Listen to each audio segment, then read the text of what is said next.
Okay, so we're basically testing. There's a individual battery cell. Being scanned with our X-ray scanner. This is the in route where it'll be loaded into the scanning bay area. Gets brought in via automated.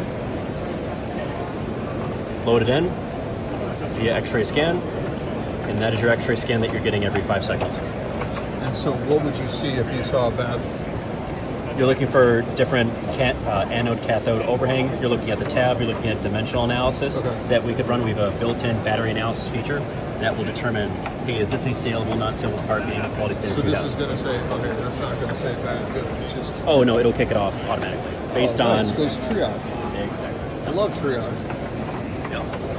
So we know that this is not counterfeit and it's doing well, or we don't care if it's counterfeit. We just know that it's a good battery. Exactly. I mean, you in theory could if you had, a scan or CAD. Yeah, it's your imagination is limitation here. This is really cool. Yeah. And again, I appreciate it. Yeah.